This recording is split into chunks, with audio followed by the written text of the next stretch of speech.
Welcome back, everybody. Our next presenter is David Sereda. I don't know how many of you know David. He's a pretty public figure at this point, but he had his first UFO sighting at the old age of 7 years old. But when he grew up, he went on to become a space scientist with a bent toward human consciousness and spirituality. David has been public in the UFO field and the UFO connections to all of this since about 2000. In 1993, he did address Congress on nuclear fusion. But most of all, David is a man with a heart about this big, a pure heart. And right now, his concern and his effort is focused on ways to save the planet, and most especially ways to save all of us. Please welcome David Sereda.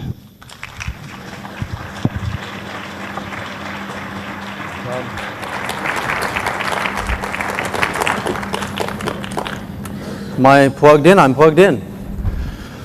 Well, I wanted to start by saying thank you for all of you to lend your minds and your ears, and it's like being in UFO University here. You know, for 7 days you're taking all these courses and they're really long, and you guys have this incredible ability to have such a long attention span and focus on very concentrated work. And I wish we could abduct all the members of Obama's Congress and make them come to the UFO Congress for the full week, and then they'll know the truth.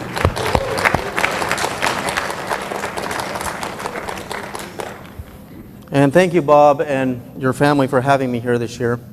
It's really an honor. This is my favorite convention.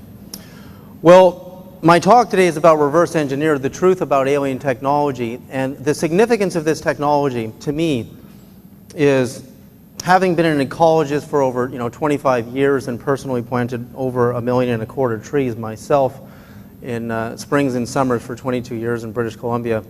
I also worked in nuclear fusion for 10 years, and I was around Nobel Prize winners like Murray Gell-Mann, Glenn Seaborg, who chaired the Atomic Energy Commission. And we were working towards the goal of environmentally clean fusion energy and had huge barriers at the congressional level. Even despite signatures from dozens of Nobel Prize winners, we couldn't complete the project and get all the funding. And so that all ended. I went on to bomb detection, landmine and bomb detection for Department of Defense, and before 9/11. And so I got a lot of experience in the field of physics detection. And meanwhile, in the background, I spent 6 years talking to NASA's top scientists. I got to know a lot of them through my various jobs and had a dialogue with them about UFOs. In fact, where I saw my first UFO at Berkeley in 1968, I was 7 years old. And let's just fast forward here to what I looked like at 7. Where am I here? There I am. And what happened as I was walking home from school is there's this flying saucer, and there's a pandemonium of excitement. People were pointing up at the sky and looking at this thing.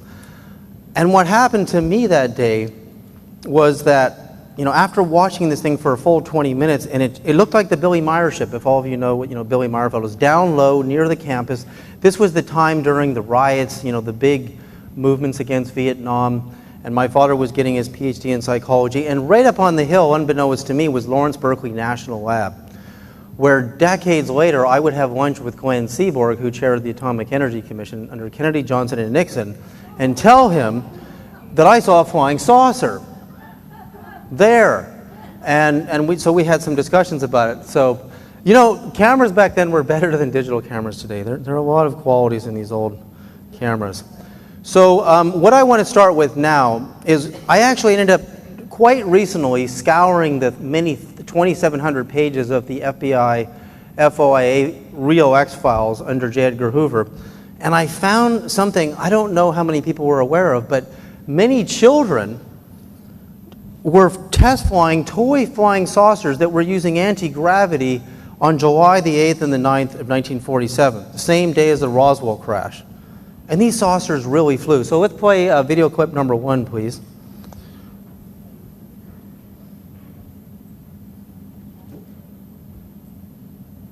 It starts Trevor with James Constable, a New Zealand naval radar operator in World War II, was the pioneer of invisible photography. In the 1950s in California, Trevor took these amazing photographs of UFOs over Landers, Giant Rock, California, where George Van Tassel was channeling extraterrestrials.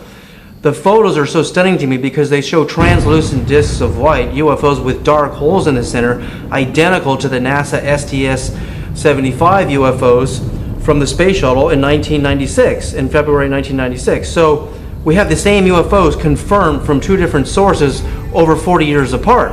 So if you look at very closely what's going on, NASA is saying that these are pieces of debris floating right in front of the camera lens, and as they get in front of the lens you get these fuzzy orbs of light called airy discs around them and giving the illusion they're UFOs. But if they were really that close to the camera, as NASA contends, how would they survive a long zoom?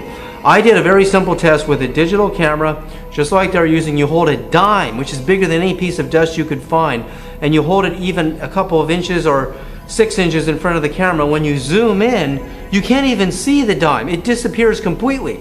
And NASA's cameras zoom all the way in on the tether, which is 77 to 100 miles away from the camera, and the objects are still there. There's no way these are pieces of debris that are near the camera lens. There's no way, which confirms that they're actually as large as we say they are. They're passing behind the tether. The tether is 12 miles long. The UFOs are 2 to 3 miles wide in diameter, 1 to 3 miles in diameter, if they're right behind the tether. If they're further behind the tether than we think, they are much larger than that. And second, I confirmed with Dr. Joseph Newth III at NASA that NASA's video cameras can see into the near ultraviolet and the far ultraviolet, which is 2 bandwidths of ultraviolet, into the invisible spectrum where human eyes don't see.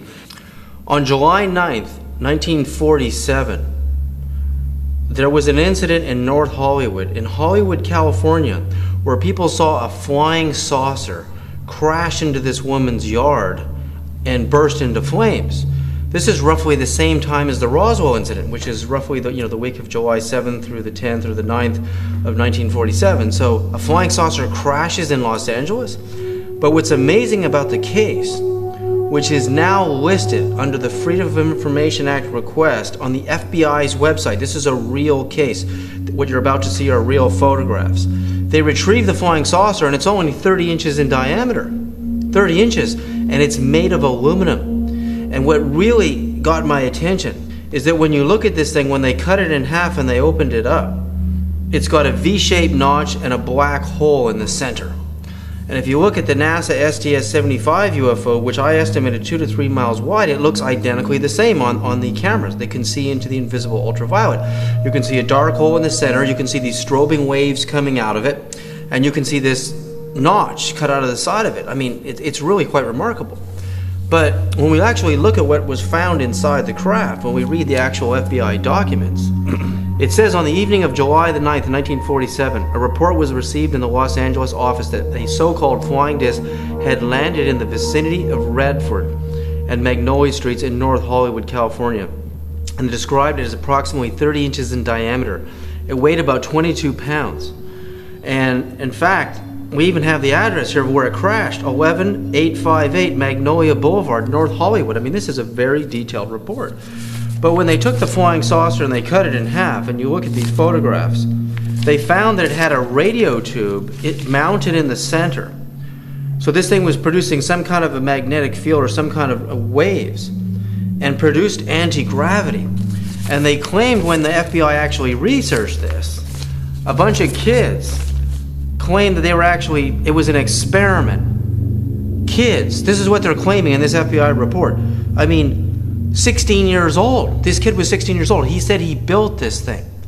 And when you really look at it, if a 16-year-old kid could build a flying saucer in 1947, the same day as the Roswell crash, where did he get the information?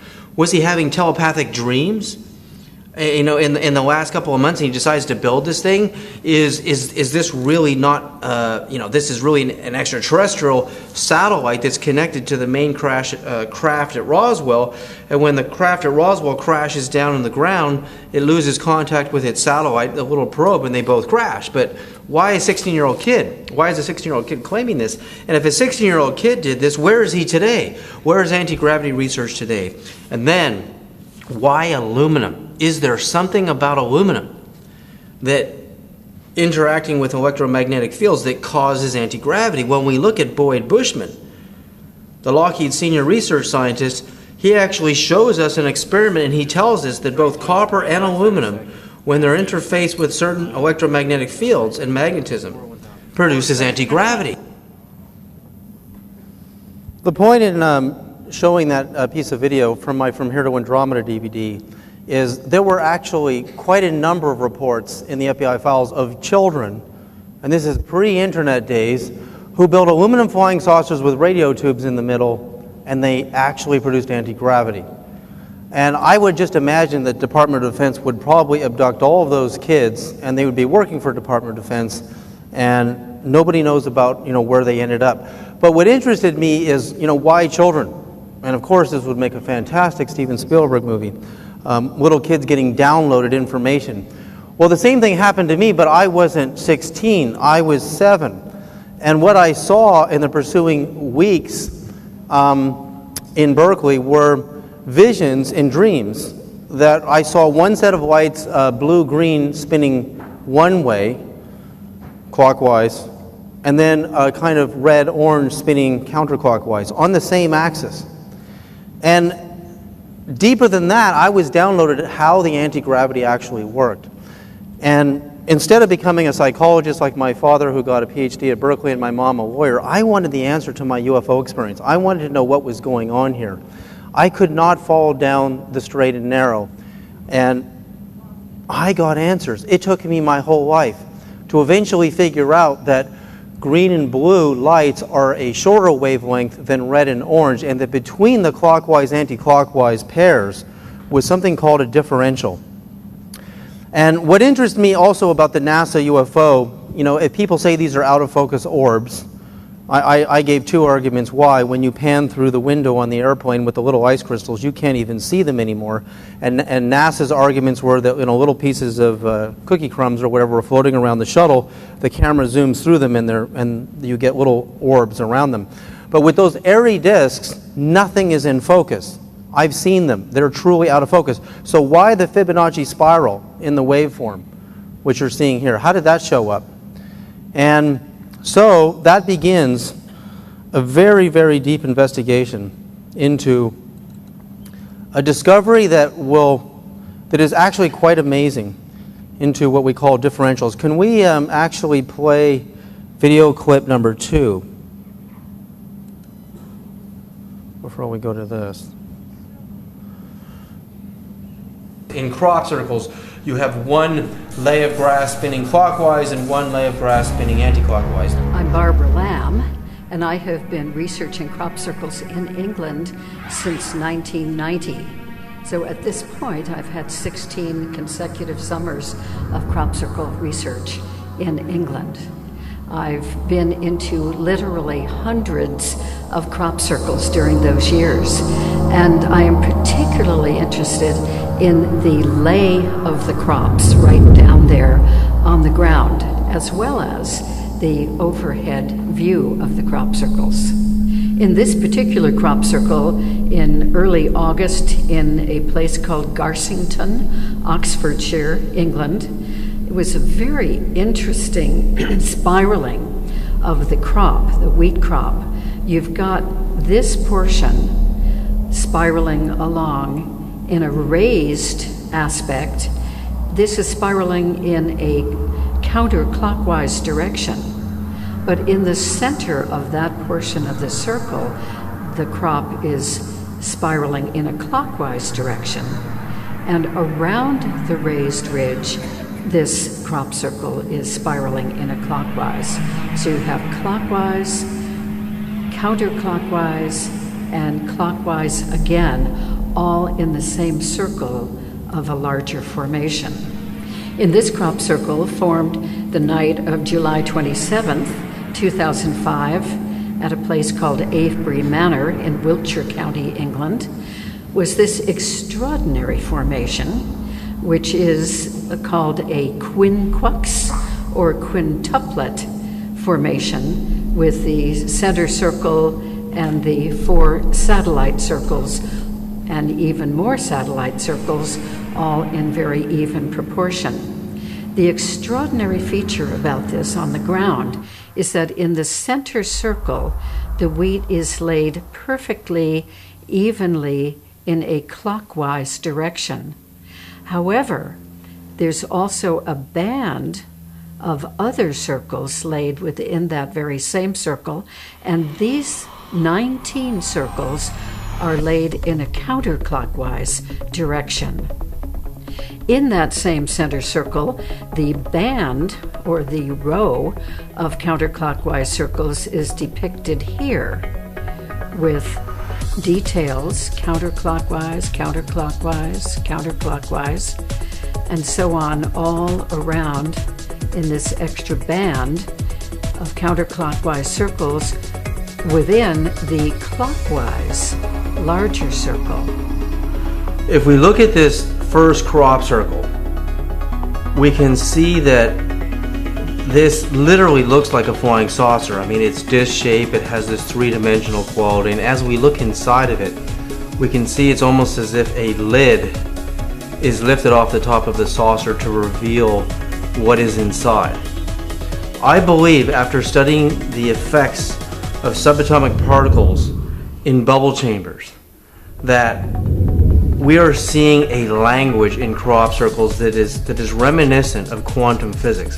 That the language is actually teaching us how to transform mass, cancel out gravity, produce anti-gravity, and eventually travel faster than the speed of light to visit other star systems. I literally believe that that's what the message is.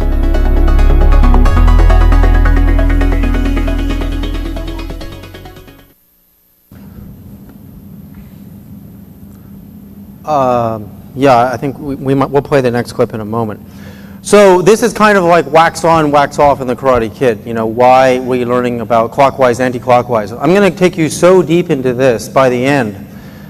And the grand finale in the end, we're going to examine videography of UFOs, where certain frames in the video you can see right through the UFO. This is Jeff Willey's footage.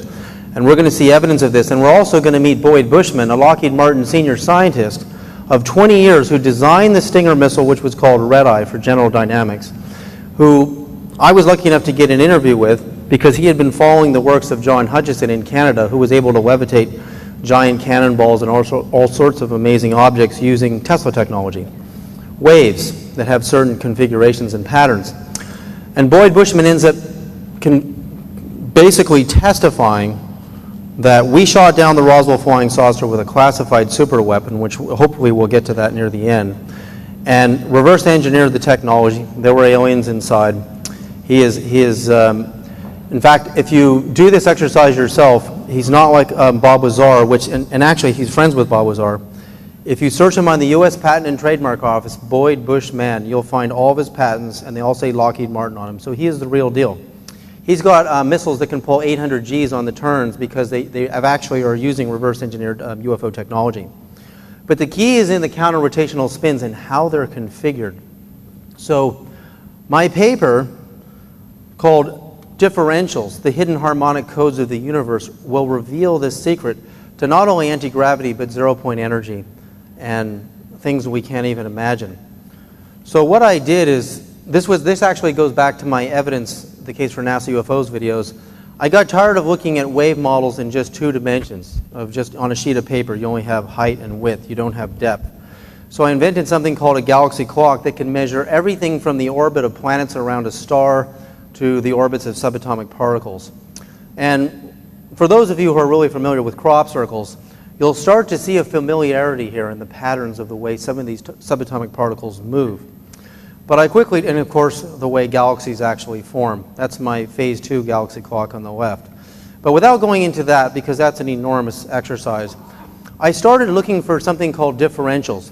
Newton's third law says that every action, if I move my hand, will meet an equal and opposite reaction. And I didn't believe that, having studied quantum mechanics and physics for over 20 years now, that there had to be something called differentials, which are vibrations that are leftover energies when 2 forces compete with each other. In fact, if you draw a circle clockwise with your hand, this actually looks counterclockwise to you because of where we're facing. if another wave meets this wave and they're both spinning the same direction, you don't get any friction, so you don't get any vibration. But actually, what I found is everywhere there were these counter-rotational spins that as they move against each other, they produce vibration. And this is a NASA three-dimensional model. This was actually a movie of our Earth and some of the hidden fields. The purple toroid cross-section is the familiar Van Allen radiation belts. They're spinning counterclockwise, while the green belt, known as the plasma pause, spins clockwise. And the gray belt, the green is the plasma pause, the purple is the Van Allen, right. And then there's the gray lines, which are also, they're all going counter-rotational. But notice they all have different diameters and wavelengths. The green one is much larger of a loop than the purple one, which means as those fields vibrate across each other, they produce vibrational energy patterns, but there's a leftover energy. And I thought, this all goes back to my experience in the UFO, the counter-rotational spins. This particular paper, for people who are really interested in it, you can purchase it after the show at my booth. But even an ocean wave. For an ocean wave to curl, let's say this wave here in my hand is moving at 5 miles an hour this way, and this wave is moving at 6 miles an hour this way. When they collide, you have 1 mile an hour going this way left over. That's called a differential, or leftover force, and that's why the wave curls. And I notice these things everywhere. The spiral arms on galaxies do not have the same wavelengths. And this is where I got into a big argument with one of the top quantum physicists in the world who wrote the book, The Particle Odyssey. This is kind of my Bible. For anybody who studies crop circles, you must read The Particle Odyssey. You're going to see the language of quantum mechanics revealing itself to you. This is a photo in a bubble chamber where they explode subatomic particles at near the speed of light, and they explode them in these cloud chambers. And just like if you throw a pebble through a cloud bank, it'll leave a little trail as the cloud moves away, as the rock is going through it. And they photograph the trails. So the pink trail you see there, I hope you can see that, is a shorter wavelength, meaning it's going to make an oscillation sooner than the white one, which is its counter particle. Which means when you compare the two of them together, when they compete with each other, there's a differential or a leftover, just like in the water. And when I wrote Frank Close about this, he said, well, that's only one photo. It's got to be a coincidence. And I said, well, here's another photo where you can, it's pretty obvious, actually. You can see that they don't have the same wavelengths. Well, these little particles, I believe, are the language that is actually in a lot of the crop circle messages. And as Barbara Lamb pointed out, you can see the clockwise, anti-clockwise weaves, but if you notice really closely, if you measure the radius from the center of the circle to the outer rim, they both have a slightly different wavelength or radius, meaning one has a radius in the center of the circle here, the other one is here, and they're on top of each other. And over and over and over again, I started finding these differentials in the quantum universe. And here's another example. The positron is red and the electron is yellow, and they're actually really the same particle. Every particle has an antiparticle. And I started measuring the diameters of these and comparing the ratios to see if there were hidden harmonic codes, something beyond frequency. Beyond frequency that could be the secret to zero-point energy and even anti-gravity. This photo shows what we would think is a Fibonacci, for those of you who know the Fibonacci ratio, spiraling waveform. It actually isn't Fibonacci. I ended up doing some amazing math on this. And what I did here, if you take, if you can see the pink line at the bottom and the turquoise line, I divide them into each other clockwise and anti-clockwise. And the numbers I generate are 1.11111111. That's called a harmonic ratio between the two. Now, why 1.1111? Why not 1.692492? Like chaos. Why such perfect harmony? And as you'll see as we go along, because we're going to meet Boyd Bushman at Lockheed, this is getting to the secret to how these UFOs fly. This is the language, in my opinion, of the crop circles. Now, I did a whole bunch of math on some of these guys, and I ended up dividing, I actually ended up challenging the golden mean. You know, the golden rectangle, you have the height The length of the rectangle is 1.618 that of its height. And I ended up doing all this math to find out if there really is such a thing as a perfect golden mean. And it turns out there isn't. You never really get there. And I'm going to skip by some of this math because I want to get to my point much sooner than going through all of the math. Now, this is an example of a proof on our own planet that we don't live on a true sphere. The diameter of the Earth, which is the distance through the center, pole to pole, is shorter than the diameter of the equator. And now if you spin those two waves against each other, you will get what's called a leftover number, which is actually harmonic. It's actually like a hum. It has a vibration. Archimedes was considered the greatest scientist in antiquity. From the 3rd century BC, he is really the father of modern physics. And I actually ended up finding out about Archimedes and his accidental discovery of differentials after I had written my entire paper. My friend Luke Gatto introduced me to this book, the Archimedes Codex. The Archimedes Codex sold for $2 million at a Christie's auction in New York, made the front page of the New York Times, and hardly anybody ever heard of it. It was the first time we had an actual copy of Archimedes' work.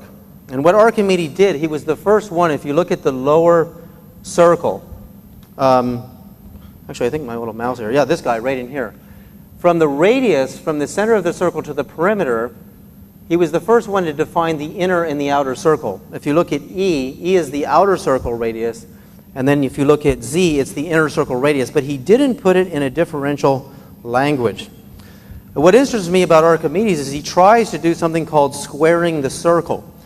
He takes your half a circle and he fills it with infinite triangles. If you look at the arc on the bottom, he just packs triangles. And what's amazing is he opened something called infinities, that a circle could never be squared. No matter how many triangles you packed into the tiniest spaces, there would always be something called a leftover space towards infinity. I was so excited because I realized I knew what this was. This was a differential. And Archimedes is actually the father of pi, which of course we take the diameter of a circle times pi, and we're supposed to get the circumference of the circle. I'm going to show you an amazing mind puzzle. Because Archimedes admitted that pi was, let me just find it here, was smaller than that of 14,688 in ratio to 4,673.5, but greater than that of 6,336 to 2,117. These are harmonic ratios. He couldn't resolve the circle. And this what I'm about to show you is an incredible mind puzzle. You draw a line with any thickness, and you realize that my line is 100 centimeters long on both sides. And you can do this at any length you want, and you will not be able to, this is a real trick to solve. As soon as I make a circle out of it, I have an inner and an outer circle. You're going to understand how this relates to crop circles and UFOs very clearly. Now, when I measure the inner and the outer circle radius, and I multiply that by pi, 3.14, etc., I get two different numbers. But I started with the same number on side A and B. How the heck did that happen? How do you solve this problem? Why did the inner circle have a shorter length than the outer circle? Well, this all goes back to Archimedes. No matter how small I draw my line and I make a circle out of it, I'm always going to have an inner and outer circle. And what we find is in the invisible, even looking at our planet that looks like a sphere, if you include the invisible waveform around the planet, there is no such thing as a sphere that doesn't have an opening to allow energy to come into the circle and to leave the circle. This is the way electrons actually spiral in the quantum universe, and you'll notice there's all these different gaps as the electron spirals along. Those are openings. This is a very complicated subject which involves Cherenkov radiation. When you move light faster than it can normally travel through water or through glass or any medium that tends to slow it down, it emits a form of radiation. And I noticed that it's forming a vesica Pisces. How many people know the vesica Pisces shape? When two spheres come together, in the space between, you get the shape of a fish, or the vesica Pisces. And that's proof that actually there are two waveforms at work here to produce this shape. So this is actually what a true circle should look like, with a little opening at the top. And in the background, you can actually see the spiraling motion of electrons. So when you look at any shape, a square, a cube, or the spiraling motion of the way electrons spin around protons on the left, you now have this awareness of the inner dimension of the circles and the loops and the outer, and that between them there is a harmony that produces what are called differential vibrations. Even if we look at a sine wave on the left, or the radius from the center of an atom to the outer rim of it, we can see there's something that no one else has ever seen.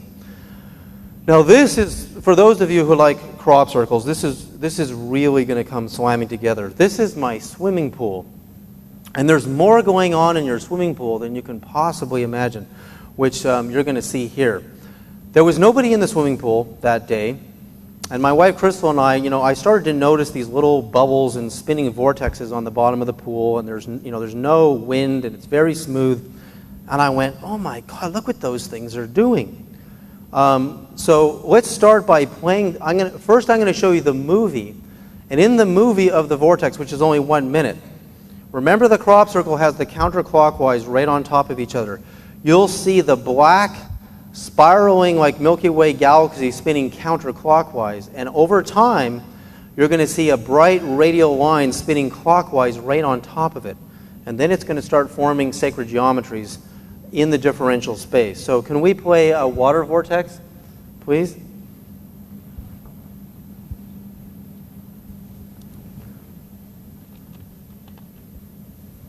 Oh, it's kind of skipping a little bit.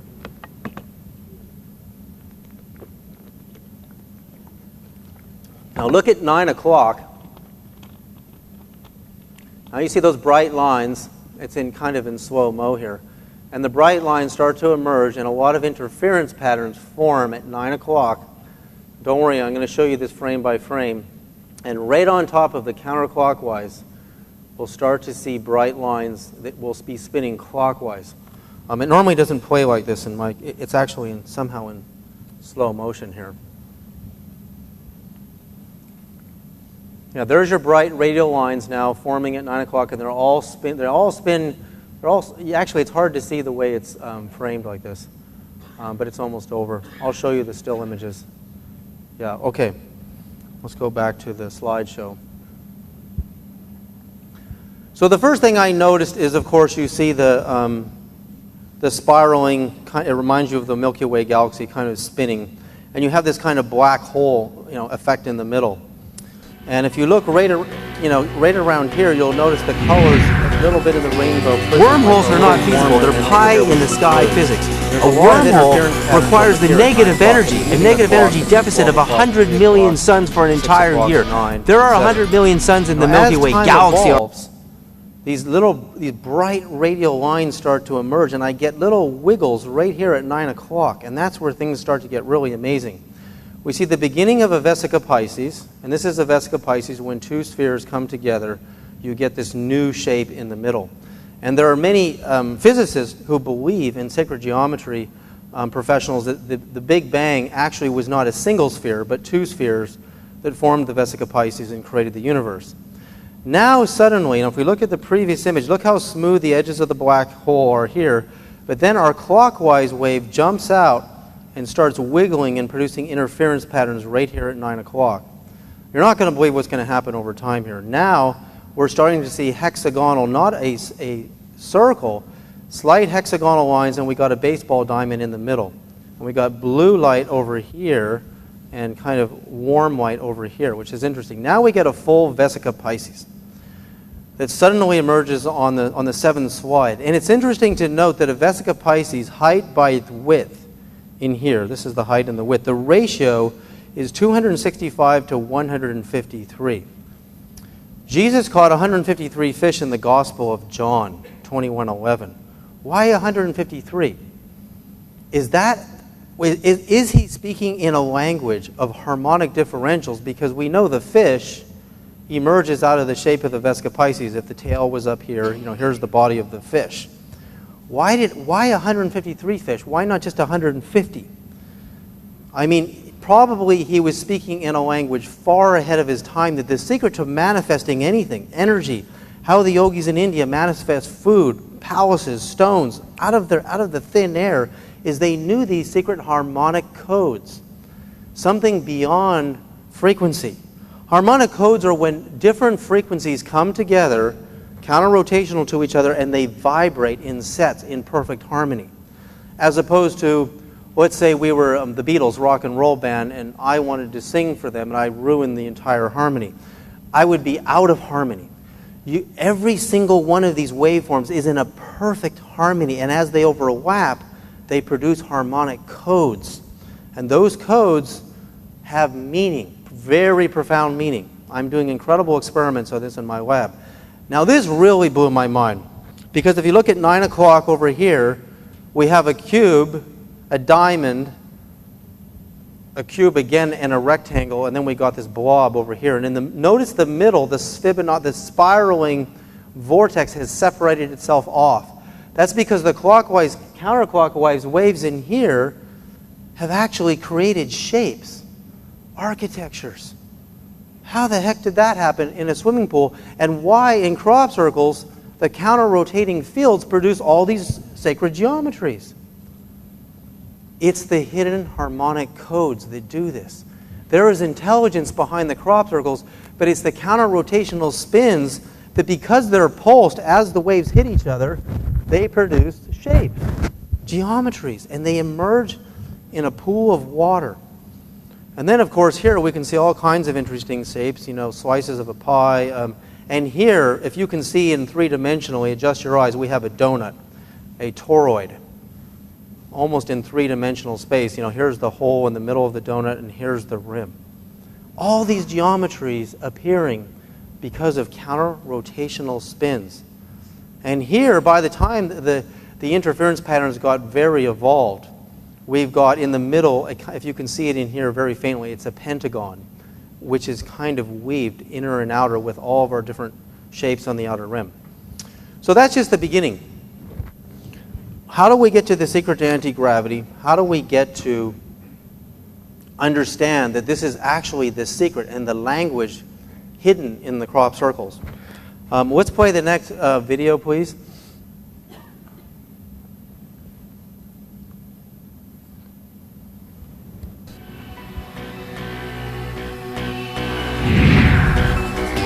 Wormholes are not feasible. They're pie-in-the-sky physics.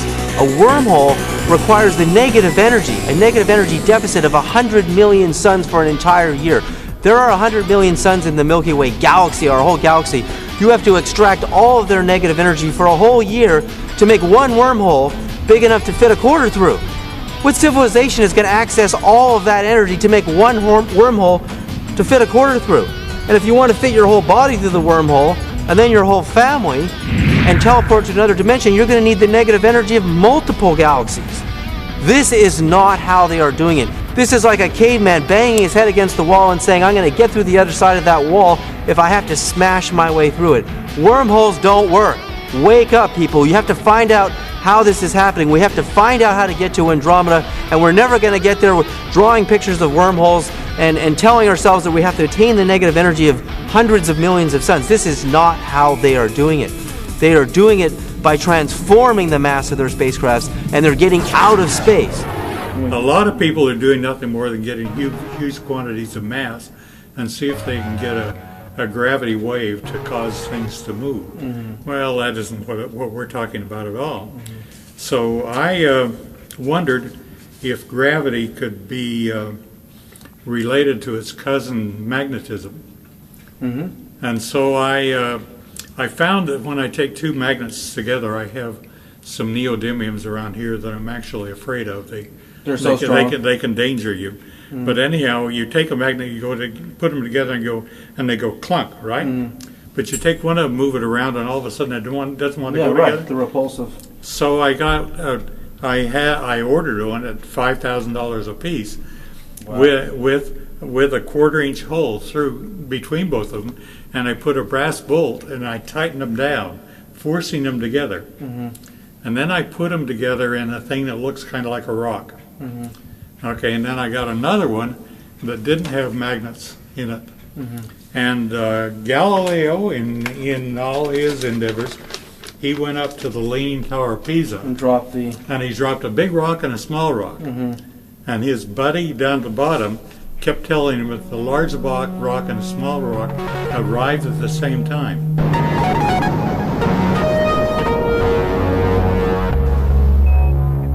Well, in my left hand I have a feather.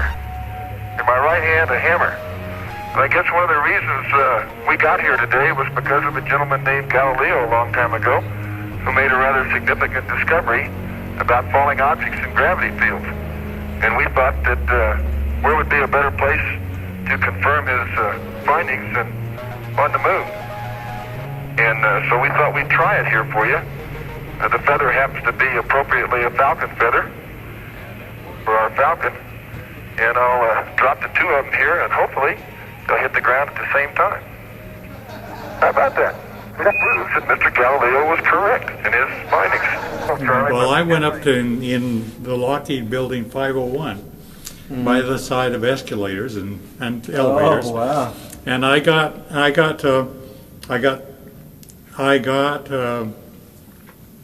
9 guys that were not educated and didn't have pre opinions on anything, and I dropped my 2 rocks, and I said, what I would like you to do is, I told them what I'd like you to do is I would like you to take whichever one arrives first, get it in your hand, and when I come down the elevator, hand it to me.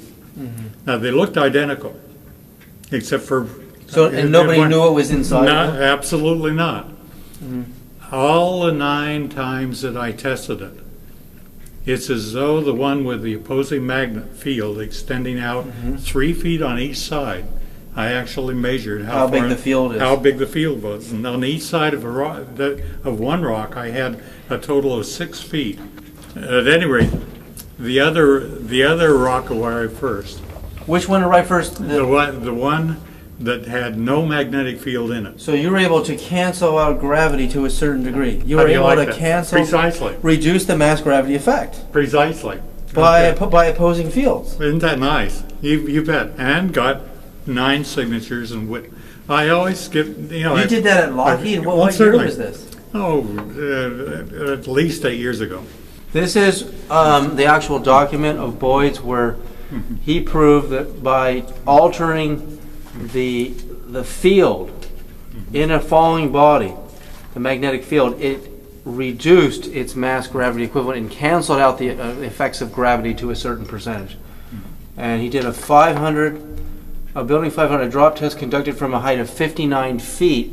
The location is in White Sullivan, Texas, and the time was 12:20 p.m. and this was in 1995, December 12th. Nobody knows this. I know it. So gravity, mass gravity is not, you can alter it. Well, gravity within itself has to have, gravity goes through anything that is solid and anything like iron or anything else. But it has to have a magnetic component, which may be canceling out within itself. But as soon as it got around my rock, it all of a sudden recognized the presence of my rock. One of Einstein's students tried to merge electromagnetism and gravity, and he rejected it. But he didn't have an experiment like you did. No, I understand. I know that. Yeah. But see, nature never uses English. It doesn't speak. It doesn't speak any language. But yet it's talking to us all the time. Right. And the key thing is to identify what it's saying. In Anza State Park. But here's one thing, this makes sense to me. If you can cancel out gravity in a falling body, and you can even reduce a percentage of the effects of gravity for aircraft, it would take less fuel, they would be more efficient, and they could hover with less energy, and that much I can figure out. And the atmospheric edge of the Earth will be meaningless. Would you like to see a picture of the nuclear-powered aircraft? Oh, yeah.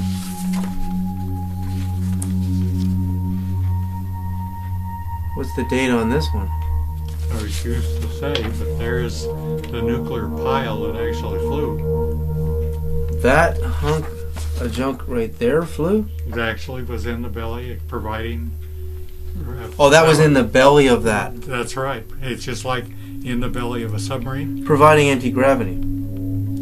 So it's shaped like an aircraft. Well, it's aerodynamic. So that we don't think that it's not using its wings. well, but, I get it. It has an energy source, okay? I understand. And it is saying in the and here's what what it looked like down inside of the protective. It was. And that's at Area 51? No, much closer than we'd care to admit.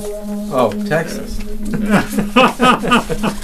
Well, I mean, Lockheed's the contracts here was in the paper this morning. $27 billion in the last couple of years. Most of the majority of the defense contracts are here in Texas with Lockheed. I mean, Well, that's certainly. pretty much. No. That's why I don't mind having a retirement from them.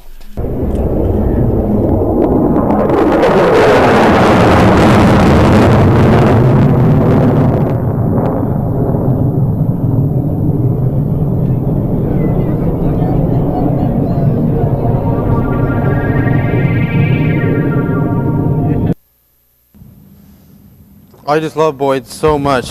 He's a really charming individual, but one of the things he told me before we go back into differentials and the secret to anti-gravity that he just gave us is that it's really hard to understand this, that in 1927 at the 5th Solvay Conference on Quantum Mechanics, all of our greatest physicists were working on mind over matter before World War I and II came along.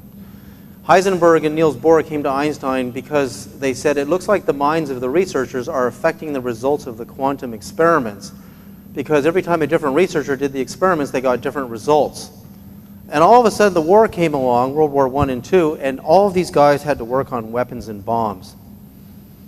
And then at the end of the Cold War with Russia, all of a sudden they all went back to their favorite science, which is mind over matter. Boyd has told me, of course, he's a weapons scientist. He has missiles that can pull 800 Gs that are completely classified. And we have weapons that are shooting down the ETs, actually, that have been revealed to me and are very, very powerful. They're way beyond missiles and bullets and anything you can imagine. That's one of the reasons in Mexico you get so many UFOs, because they don't have these beam weapons down there. But nevertheless, going back to what Boyd was showing us, did you see that crane lowering that massive chunk of steel into that little white? I've never even seen that airplane. And Boyd has been at Lockheed for 20 years, working on the B-1, the B-2 bombers, and many people have said in the UFO community that those planes are using anti-gravity. Well, you're right. They are. And that particular white plane you just saw, I don't even know the name of that plane, but that much steel can't fly in that plane, not in the cargo bay, not anywhere. And what's actually happening is two electromagnets with nuclear power are slamming into each other to produce anti-gravity. Remember his experiment with the two north-north face magnets, and he wraps it around the rock and it falls slower than gravity pulls an ordinary rock. Well, they amplified that. But guess what that actually looks like? Clockwise, anti-clockwise. If some of you remember in science class, if you took a nail and you wrapped copper wire clockwise around it and ran electricity through it, you got a magnet. Okay, now let's do two magnets clockwise. To you, this is counterclockwise, right? Now spin one of them around, because you're going to slam the fields together, and one is clockwise and the other is anti-clockwise. That's exactly what's appearing in the crop circles. That's exactly what my vision as a little kid was about when I saw the UFO. That's how they do it. And if you really look closely, that Lockheed is in Texas. And Boyd has told me things that would just, blow everybody's minds. I mean, things that maybe we're not even in this community prepared to really understand that are happening. We have an alternative space program. A lot of the UFOs we're seeing, especially in Texas, are ours. Why was the Stephenville UFO pursued by Lockheed fighter jets and they never fired on it? They didn't use the weapon. And you're going to learn about the weapon near the end that shot down the Roswell flying saucer. They didn't use anything. Why wouldn't they, if it was really extraterrestrial and we have this super weapon that I'm going to tell you about later, why wouldn't they use it? Because they didn't need to, because it was ours. And I know that's hard to believe. We have mile-wide triangles at Lockheed, but if you look at all of Lockheed's jets, they're all triangles. They're all black triangles. We just can't imagine. And in the Phoenix flights, where did it stop? Right over Goodyear, Arizona. Guess who's at Goodyear, Arizona? Lockheed Martin. So Lockheed Martin's name keeps coming up. In fact, even Miriam Delicato, if she's in the audience, knows that people have approached her. It all goes back to Lockheed. And this is the man. This is Boyd Bushman. This is the man who studies everything in ufology, who knows this stuff is going on. And these guys built our fastest planes, the F-22, incredible planes. And there are planes that we have that we're not even allowed to know exist. But the truth is, in this differential relationship between clockwise and anti-clockwise. Let's play the next clip of Boyd Bushman, please. Trees and things, and then the light flicked off. As I conducted tests, every now and then nature would not give us what we wanted, but it gave us something else. Something else. And I would sweep it under the rug because it didn't match theory. So do you and after a while I said that is not honest. That is not proper. You must record the data properly. And indeed, once you record the data, then you start modifying the theory. Einstein's work is only a slight modification of Newton's work.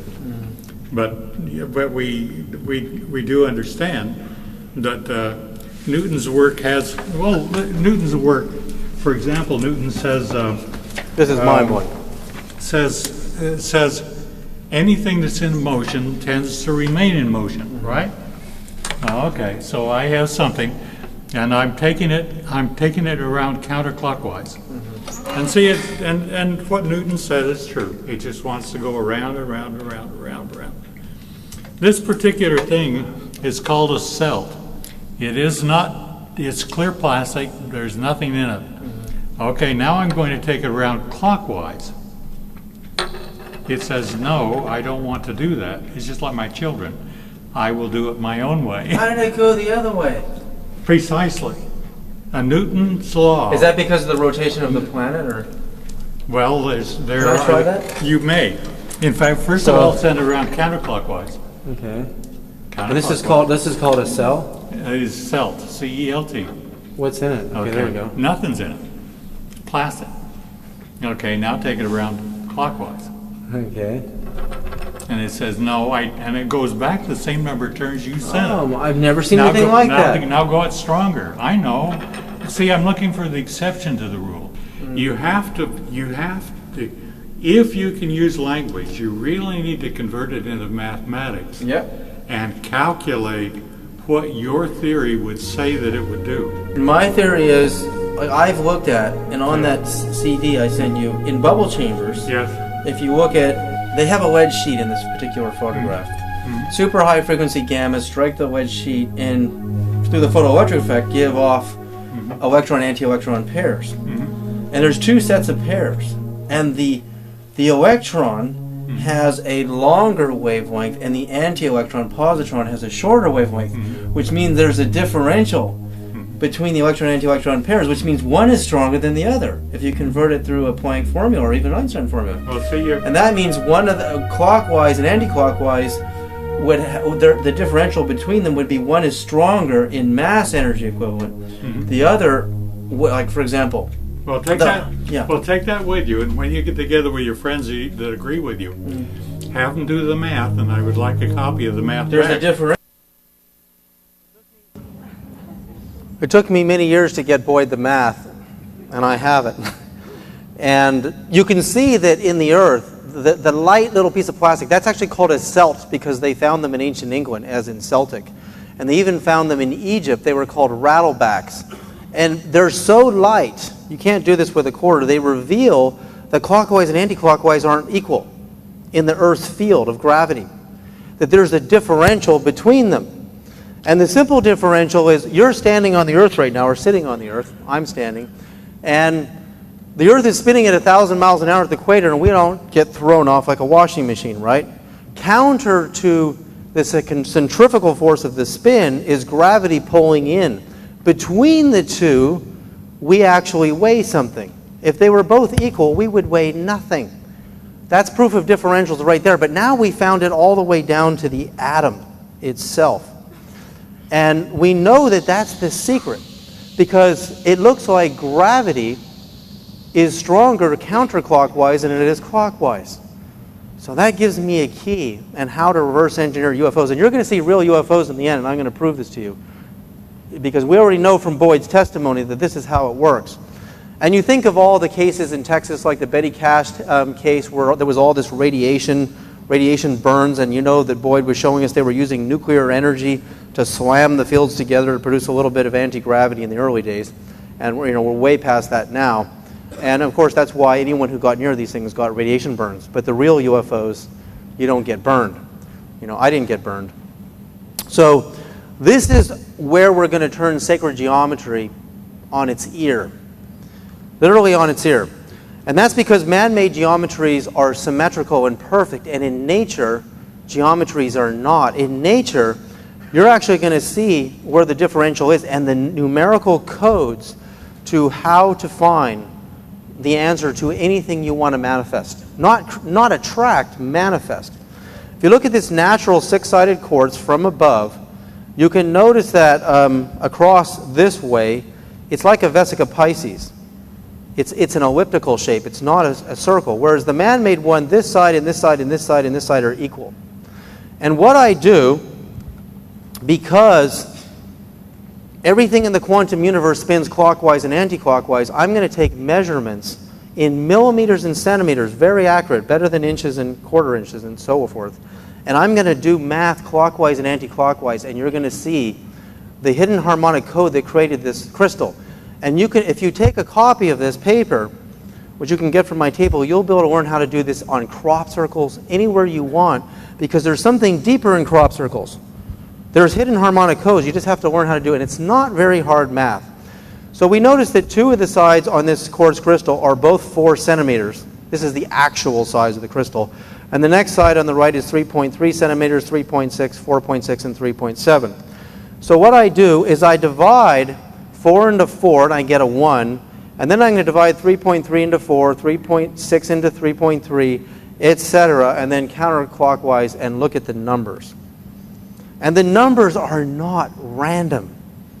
If we go to the top, I'm not going to give you too much math, so don't worry, but you notice that the 2 4 sides cancel out into 1. The next math, 4 divided by 3.3, produces 1.2, 1, 2, 1, 2, 1, 2, 1, 2. Infinities of 12s. And how could that happen? Why not just 1.698492 like crazy numbers? Why such perfect harmonies? The next number's 3.3 divided by 3.6. I get 0.9166666666. This is not an accident. And then I get a random number when I divide 3.6 by 4.6. We get 0.78260. Okay, now that looks random.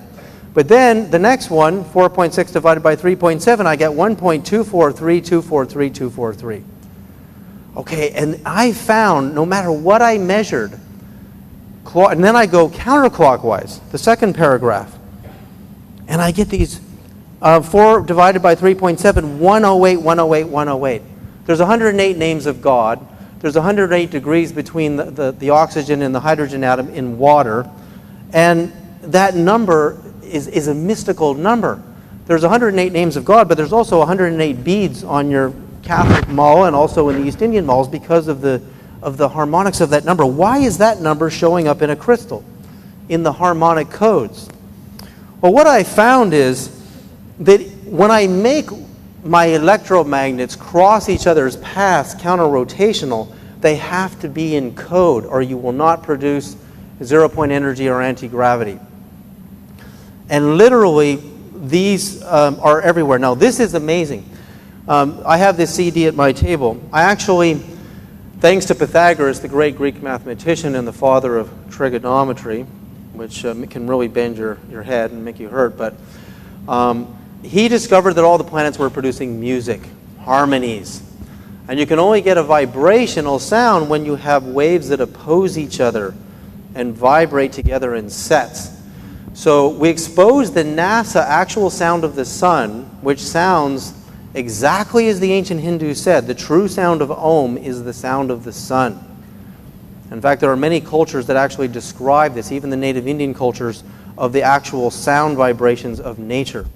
And if, for those of you who know the Masaru Emoto effect, we expose the sound of the sun to water and instantaneously flash froze the water, and the symmetry is beautiful. So what I did is on each crystal, I measured from the center, which is a double dodecahedron, all the way to the perimeter. I measured in centimeters, just on a scale model, and I got different numbers, different radiuses. And when I did the same math, counter-rotational, I got these incredible, coherently beautiful numbers. Starting with the first one, we divide side 1 by side 2, which is 10.5 by 11, I get 0.954545454, and those go to infinity. What Archimedes called infinities is when you tune into these absolutely perfect vibrations, everything starts happening like magic. Unimaginable things. Everywhere I saw it. 9.5 by 11, 0.86363636. And I got, what's interesting in the water crystal on the sound of the sun is I got 2 sets of random numbers and 4 sets of coherent numbers. And 2 goes into 4 2 times, so it's a ratio of 1 to 2. Wasn't it interesting that water is 1 part oxygen and 2 parts hydrogen? That's a ratio of 1 to 2. And when I went counterclockwise, I got something even more amazing. Counterclockwise, if you see down here, I've got 11 divided by 9.5 produces random numbers, but inverted 9.5 divided by 11, I get 0.8368336363636. So those numbers are not just crazy science. Those are the harmonic codes that caused water to manifest. Our sun is made mostly of hydrogen, a little bit of oxygen, and minerals, and it produces nuclear fusion. If we knew that the sound of the sun may be the missing secret to nuclear fusion, we'd have an abundantly phenomenal, endless energy supply. In fact, at NASA, they're now actually studying the sound of the sun, and they realize that, in fact, I've talked to Boyd Bushman because I sent him a paper on this, that the sound that the sun produces may be harmonically arranging the atoms to prepare them for nuclear fusion. Why is it that our nuclear fusion reactors, and I worked in this field for over 10 years, can produce temperatures way hotter than the sun's core, which is about 27 million degrees at the core? We can produce 500 million degrees, even billions of degrees, and we still can't fuse hydrogen. Why? Our bodies are made of the same stuff as the sun: hydrogen, oxygen, and minerals. We're the same thing. Now, when you understand this, that it's really about the hidden harmonic codes to produce infinite energy, nuclear fusion, anti-gravity, you just have to study what the codes are. And in the real crop circles, I'm going to be able to do this math and decode all of them if I could get some perfect dimensions on them. But I believe with these code numbers, I can make it rain. That's what I predict. Anywhere. Because these are remember when you looked at the quartz crystal? There's 2 waves that interfaced that, in fact, Marcel Vogel, who invented the early hard drive systems at IBM, what they did is they filmed crystals forming from their liquid state to their solid state. But they used invisible cameras that can see into the ultraviolet. And what they saw is like a hologram. These beautiful waveforms, counter-rotational to each other, were producing a harmony. Then the crystal would manifest, and then the waves would leave as if they were intelligent, just like crop circles. Now, those waves interact with each other in a perfect harmonic set. And then you get a manifestation, a crystal. So that tells me that there's no accident to what Jesus did in the manifestation of the 153 fish and the ratio to a Vesica Pisces. He's speaking light years ahead of his time. That the secret to manifestation, to moving anywhere we want in the universe, are these hidden harmonic codes. Now, I did a little experiment with the golden mean, which is the perfect rectangle, which you can see at the bottom of the screen over here. The height is 1.618 times that of the width, which is 1 in ratio. And all I did is did the math clockwise and anti-clockwise, and I found the flaw. 1.618 in all the decimal series to 7 divided by 1 produces exactly the same. But if I invert the math counterclockwise, 1 divided by the same, I have a difference in the last decimal series of an 8. 3 eighths instead of 887. So I proved there was a differential in the golden mean. A differential. It's not equal. Now, once again, notice if you turn this quartz crystal sideways, it's elliptical, and just like the Cherenkov radiation. Very interesting, right? And of course, fractals. In fact, the last time I was at this conference, which was over 10 or 12 years ago, there was a brilliant lecture about fractals. Fractals all use the golden mean. And we do get a lot of beautiful symmetry and understanding of the creation of the universe through the Mandelbrot set. But what I'm saying is there are dozens and dozens of hidden harmonic codes that are beyond the golden mean, and that the golden mean has a differential, which will revolutionize fractals. Now here, this is a spiraling muon. It's just every particle has an antiparticle. But what I love about this little particle is it helps explain. Anybody ever seen a UFO make a sharp right angle turn at incredible speed? Okay, or seen video of it? Well, this pink line is a decaying muon spiraling infinitely into a smaller orbit, and it has quite a bit of mass, meaning it has a lot of weight. And suddenly, right here, it turns right and loses most of its mass and turns on a dime and goes into a completely different, it actually transforms into an electron. Now I look at these little things because they can help me explain how these UFOs are working. Now this gets a little more complicated, so I'm going to skip that. And this is an example. I mean, I'm sure everybody's seen one of these. These actually grow outwards. They spiral outwards as they're being created. But if we come over here and we compare the length of A is going to have a way shorter wavelength than B, which is a much longer wavelength. Between them, you have a harmony of differentials, which is really amazing because as they're growing out, notice this arrow here, the bubble is moving inwards. It's creating like a vacuum cleaner. It's actually sucking in mass and gaining its mass so that it can grow by producing a differential set, which I believe, going all the way back to these subatomic particle spins, if you look at the black hidden space between the spirals, that is the opening of a true circle, where in these differential sets, matter is manifesting out of dark matter to create more energy, which can explain for why the universe is expanding. And that if we know these harmonic sets, we can create infinite zero-point energy. Well, it turns out that, of course, we've seen the evidence in the crop circles of the counter-rotational spins. We saw in my swimming pool that the counter-rotational spins can produce sacred geometries in the interference patterns. And we can actually, if we look at this circle, the kind of math that I do is I measure the diameter of the circle, and I measure the diameter from center to center of this other rings of circles, because Barbara Lamb told us these are all going counterclockwise and this circle is going clockwise, to get the math on the harmonic code of what the ETs are actually trying to tell us. And this one is just so consistent with what Boyd Bushman told us.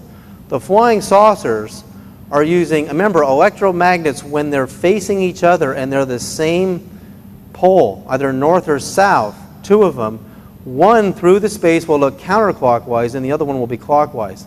And if you flip this lid over and close it, you'll have a differential set of clockwise, anti-clockwise vibrating into each other to produce anti-gravity. So, can we play the next video? We're going to get to...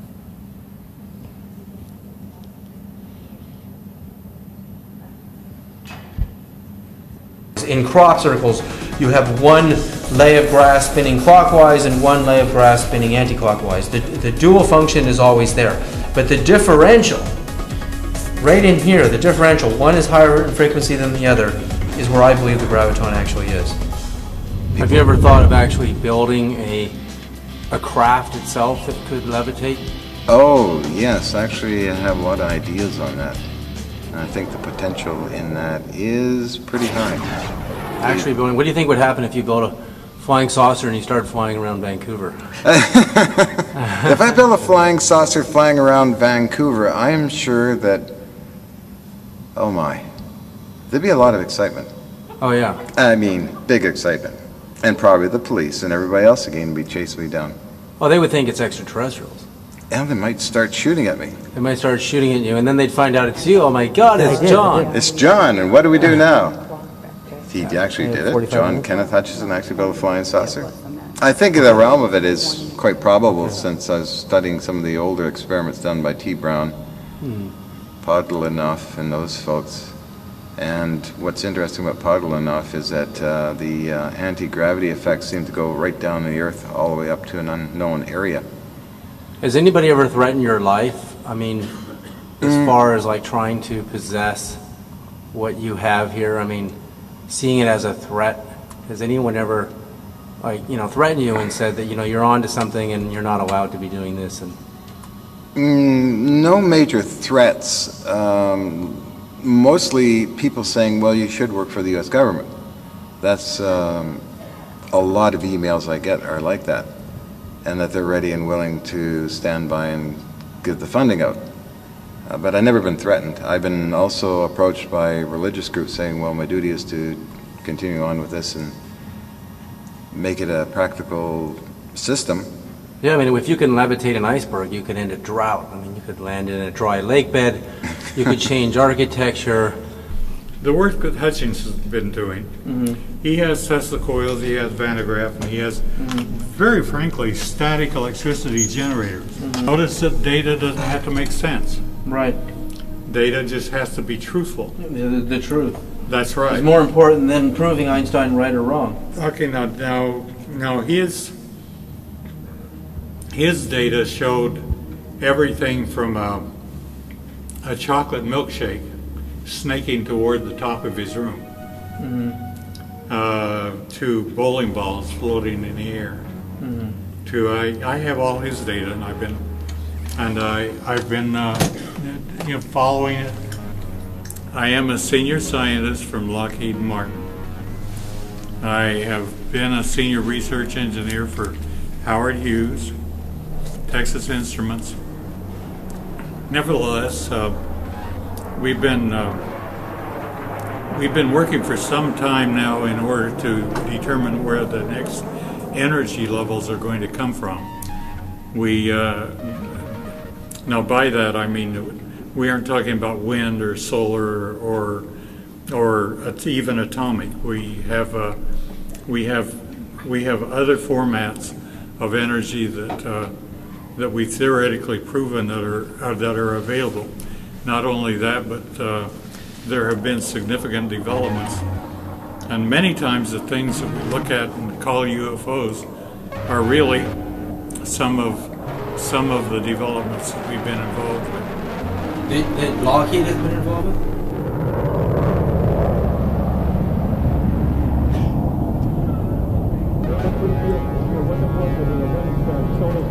That were open. Looks pretty good to us down.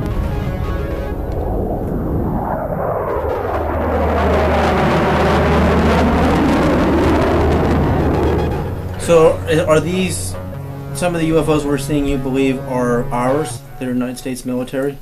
Well, Area 51 is literally where the majority of the things that we call the black program were developed. And many times sightings would occur directly associated with them. So you had a number of sightings, and then...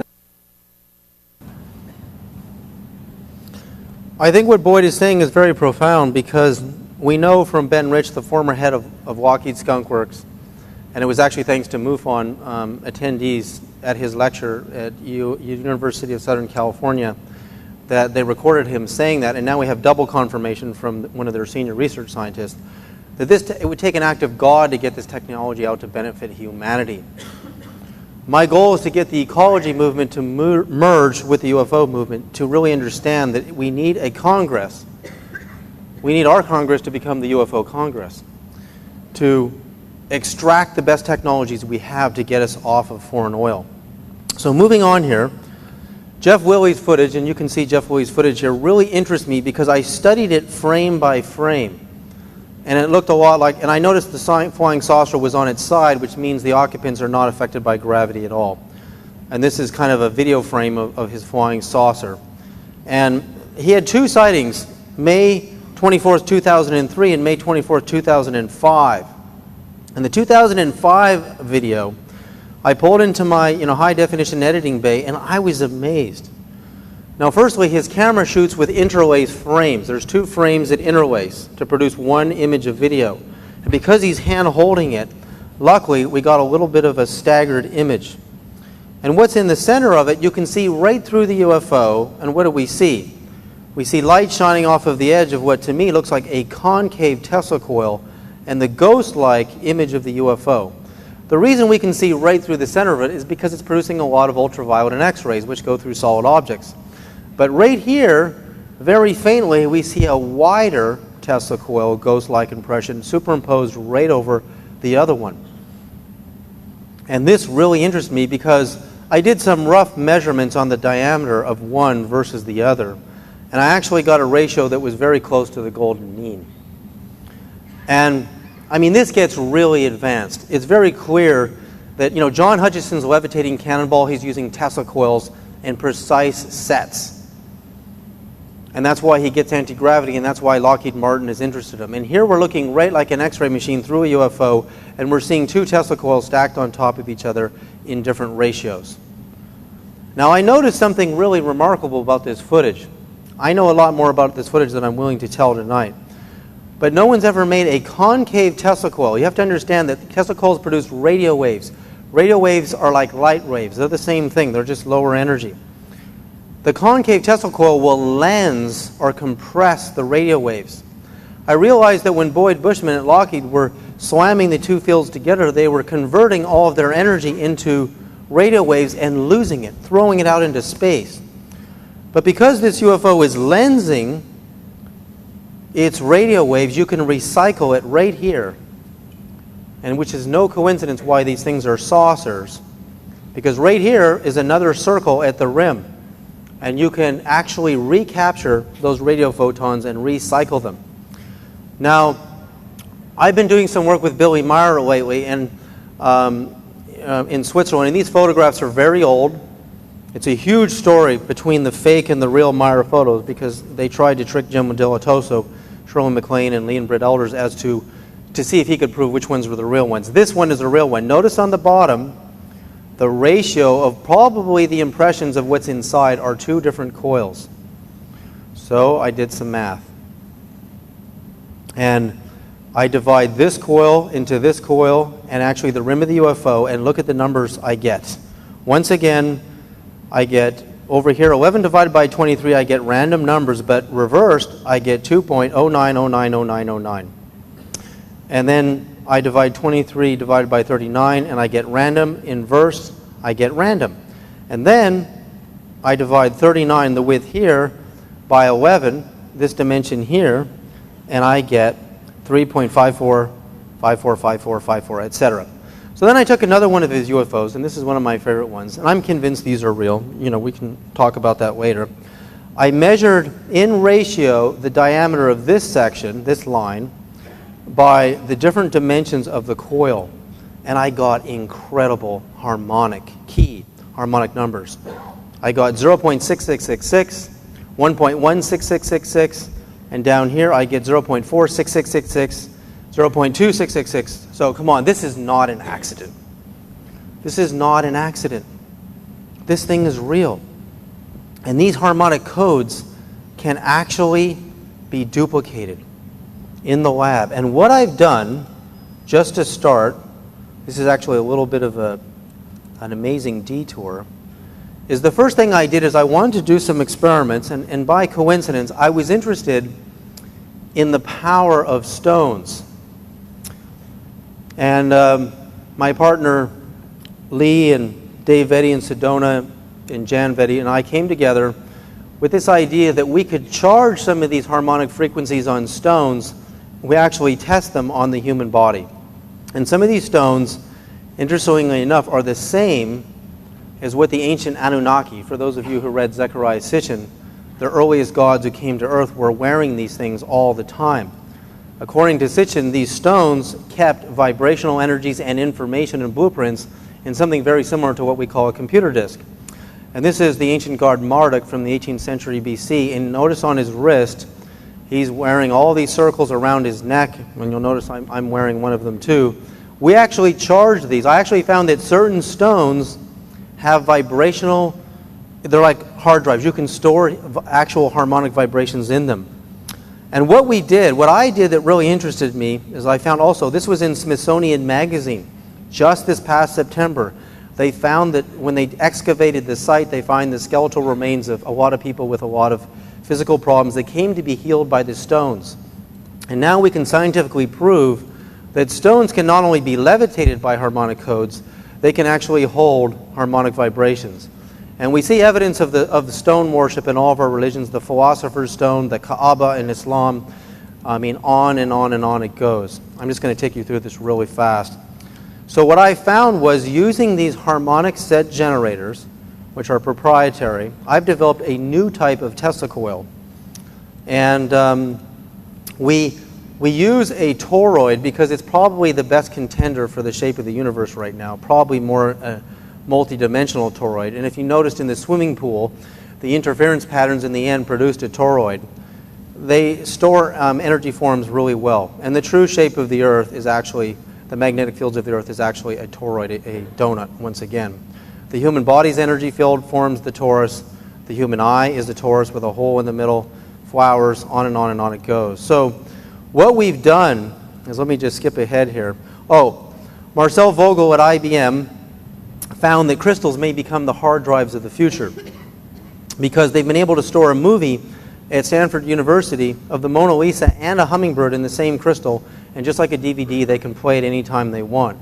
So this looks like an ordinary stone, but actually it's been treated and infused with healing vibrational energies that affect all of our chakras and our energy field of our body.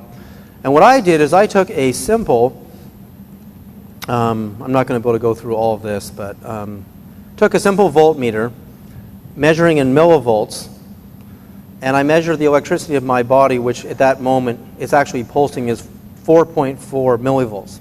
And some of you have experienced this if you've come by my booth. But when I hold on to a plain stone that's charged, suddenly I'm almost at 30 millivolts. Where did the extra energy come from? How did it appear? It can't be happening. You know, my body has... And then on the wrap pieces that we actually wound in consistency with the patterns of the way subatomic particles move, I went up to 108 on this particular day. And why, once again, did the ancient Anunnaki wear these things around their necks and around their wrists? Because according to Zecharia Sitchin, they're from a different star system, a different planet, and they actually have to protect the energy fields of their bodies. So I took the sound of our star system from NASA, just like I showed you on the water crystal, and I put it in our pendants and can actually keep it there, just like a DVD, so that when your bioelectricity connects with this, it raises your actual vibration. Of course, the native Indian peoples of the Americas described the stone as the stone peoples because they were history keepers and energy keepers. They know more about ancient and modern stone technology than we can imagine. So there's Marduk.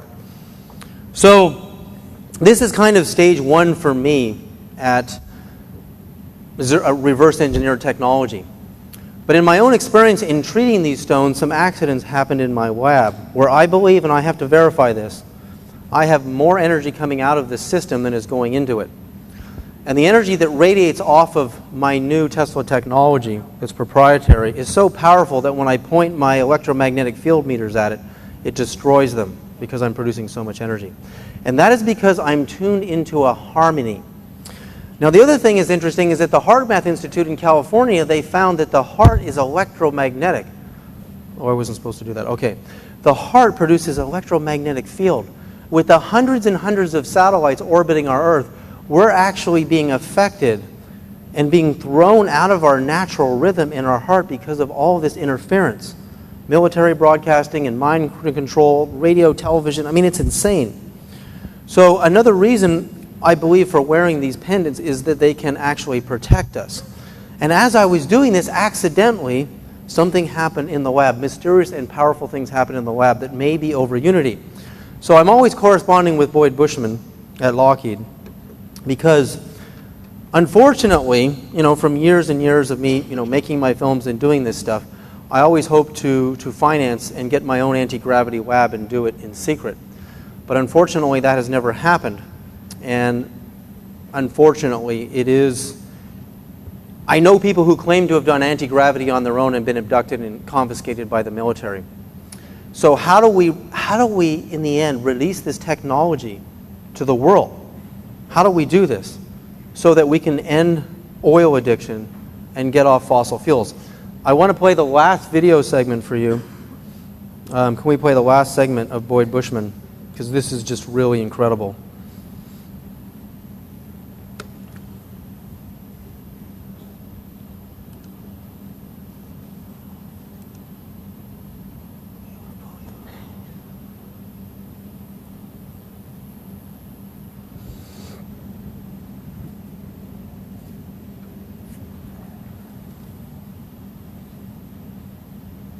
Do we have the last one? Roswell. Because I knew you were coming, I again called a friend of mine who was a Navy doctor during the same time period we're talking about. Slightly after that, and he all of a sudden was healing a pilot, a person that had been a pilot. He began to tell him a story, and he basically said, one day I was up in one of the faster airplanes that we had, and I had something that was a spherical object that was ahead of me. And I called back and I said, are there any friendlies over here? He actually took off from a Texas location, headed off that way, and towards New Mexico.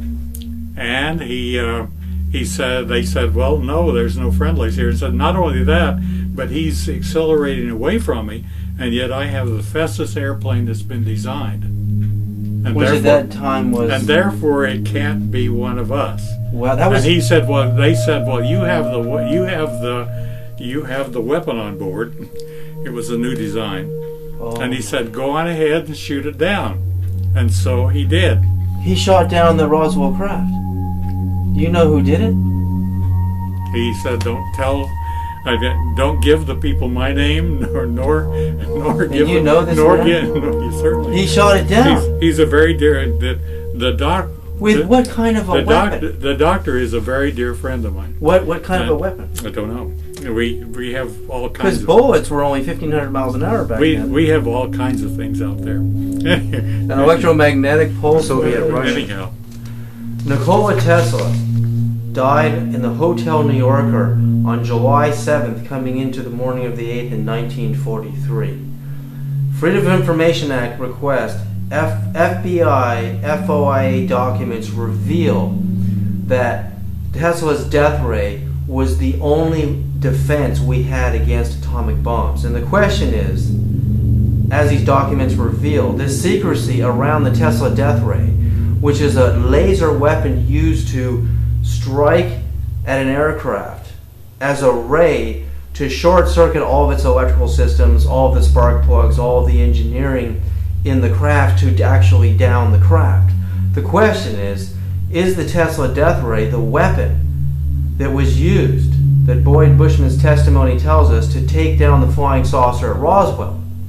Because we know from the dates that the Tesla death ray was being developed in 1943 by the United States government, and the Roswell craft appears in our skies in 1947 in July, that there's plenty of time to have developed the weapon that we shot down them at Roswell. Well, then the individual said that he went and landed at a nearby airport, went over and walked into the craft. Evidently one of them was out walking around, because there were only 3 when he was in. 3 aliens at that time? And he walked in and they were all 4 feet and under, but he could see through the walls of the craft from the inside out. Whoa. And it kind of... Translucent material. And the material he was stepping on was spongy, he said. It wasn't. So what about this liquid wall at Roswell? Well, if you will follow your friend and mine, Lazar, they didn't find any light bulbs, any electricity, or any requirement for such a thing. I mean, that's pretty powerful testimony, considering who we're talking to.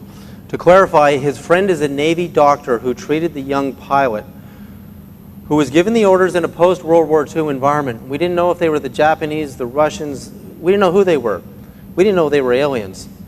But if you follow the FBI files, you'll find there were sightings all over this country after the war. And we didn't know of who they were. Russians, Germans, China, we don't know.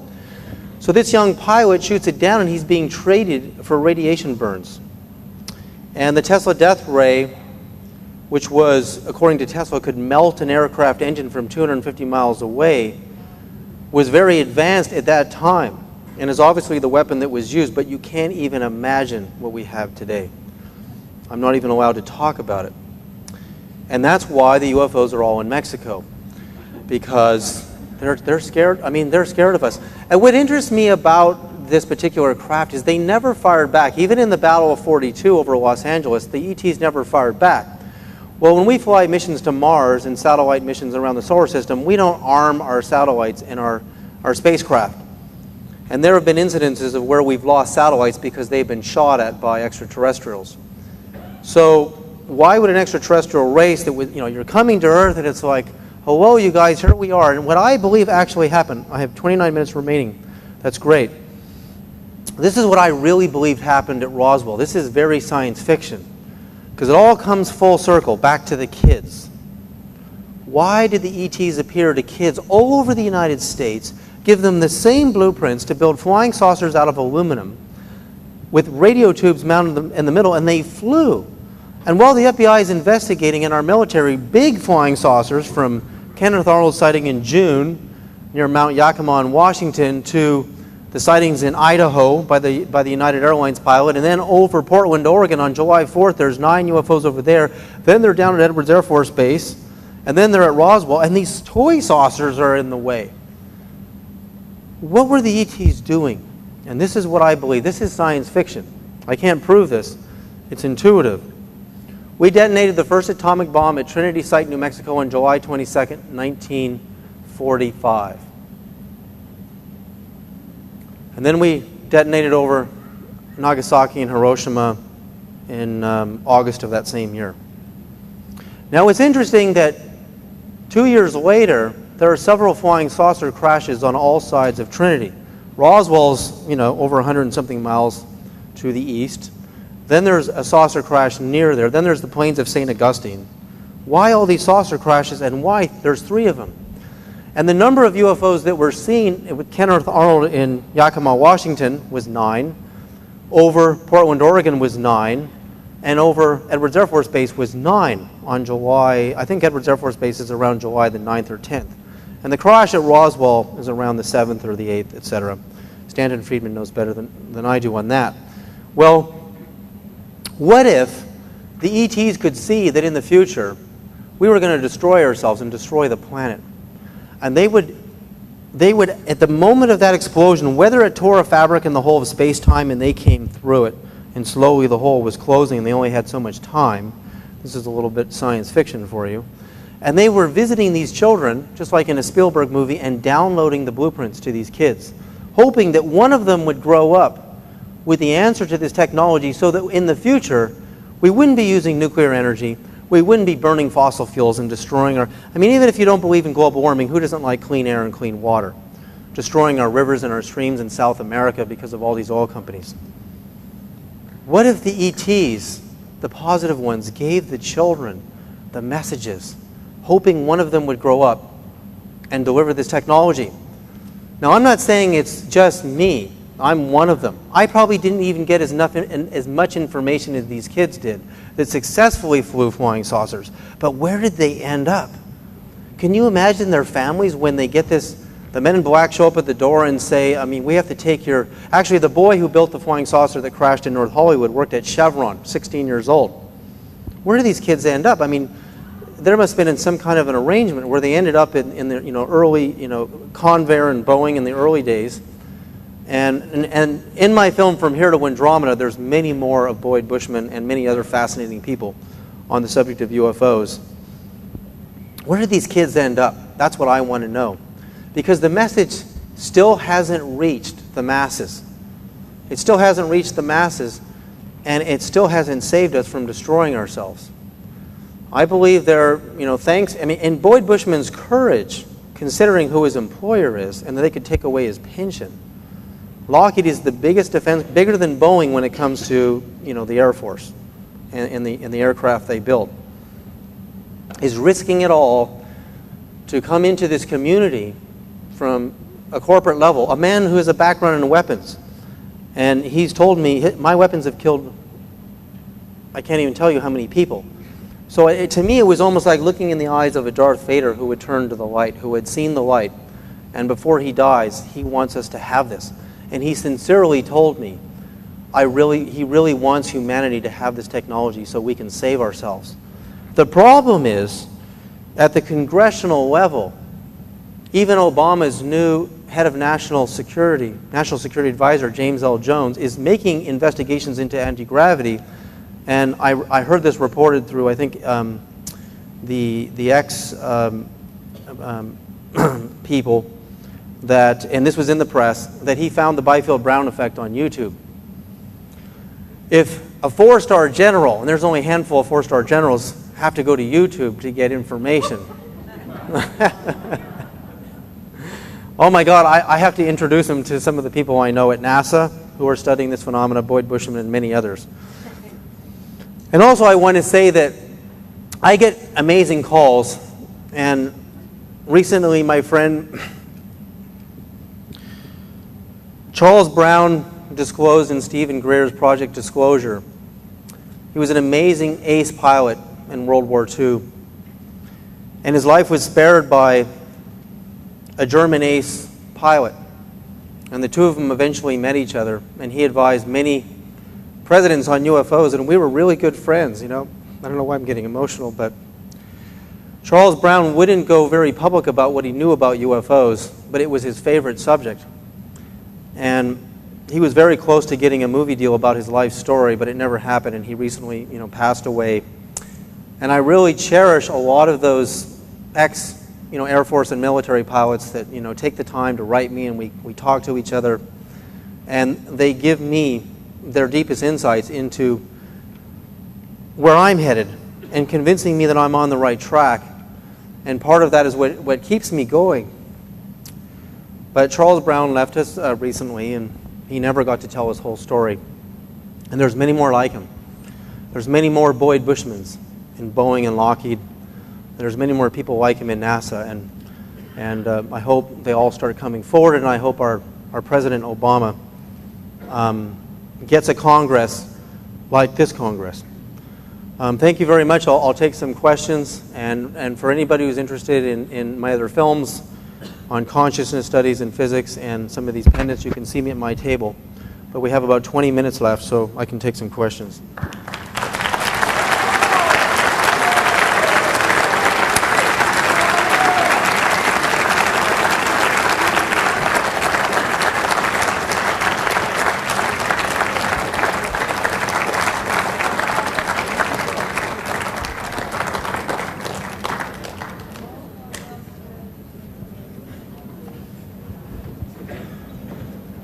You got sound?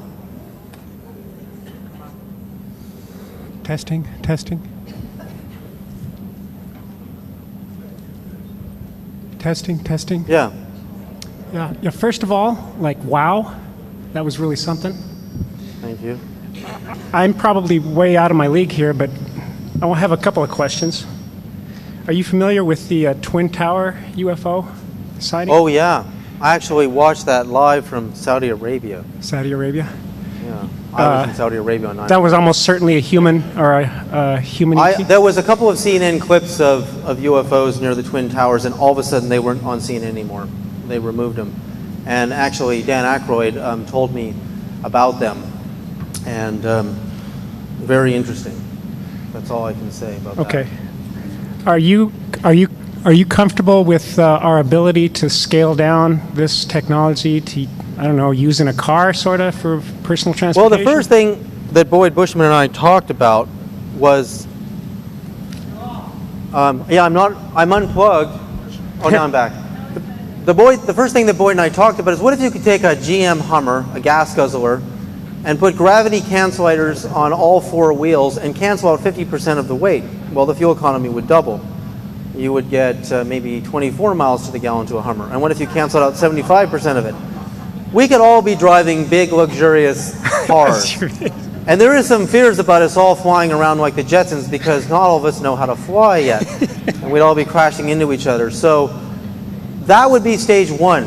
If you can cancel out a lot of the weight charge of gravity, your fuel economies, or the different types of even electric cars would be phenomenally powerful. And just one last question. Is it your sense that the recent downing of that plane had anything to do with this ray technology? The recent downing of the planes in New York? Actually, there were two Yes. cases in New York now.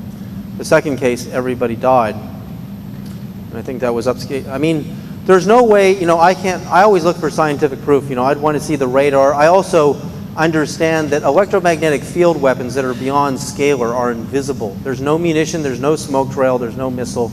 You can't see them. So they're really the most dangerous weapon of all. In fact, luckily, recently, I had a meeting with the Undersecretary of Defense Cohen for Homeland Security in Hollywood, who was educating all these Hollywood producers. I don't know how I ended up at this meeting, but it's a long story. And in the end, I introduced him to a very important physicist that I used to work with on bomb detection for Homeland Security. And then I said, are you aware of electromagnetic weapons or beam weapons that have no munitions? Do you have any understanding that if these kind of weapons got into the hands of the wrong people, what could happen? And the subject just simply terrified them. I have a question. This was a great thing. About Nancy Pelosi, are you going to talk to Nancy Pelosi about Disclosure Project? And if you do, what would you say to her? Who's Nancy Pelosi? I know that name. Sorry. I don't know who that is. She's the Speaker of the House. She's the Speaker of the House? Oh my God. Well, what we have to tell her is we want their Congress to come and learn from our Congress. That's what I would say to her. Thank you. Do you know the difference in time on the drop test that was made, one stone hitting sooner than the other? Do you know the difference? They did the test 9 times because Boyd wanted to confirm at Lockheed, at the tower, the 59-foot tower where they dropped him. But the exact times, and I was really interested in that because it's only 59 feet. That's not very far. So if you can see a difference in the rate of fall in only 60 feet, that is phenomenal, even if it's visible. But the exact ratios, I don't know. No, I can ask Boyd that. But wouldn't you have to worry about whether it would be air resistance difference? No, because you know that heavier objects, spherical objects, and they were spherical, both of them. He wrapped a plaster around the north-north magnets, and then another one that looked identical. It would be exactly the same. No, in 59 feet, aerodynamics would not show any change. In fact, let's drop my pen and this little guy here, and we have aerodynamic problems, and they both fall at the same rate here. And on the moon, the feather fell at the same rate as I understand that. Yeah. Thank you. You seem to have linked some of this energy here with the crop circles. And what exactly is the mechanism by which that energy is applied to the crop to make the crop circles? And in connection with that, now there recently apparently have been some rectangular crop circles. They're not all circular. And I've seen also where there's a little bouncing ball of light seems to be associated with those crop circles. Can you comment on any of those?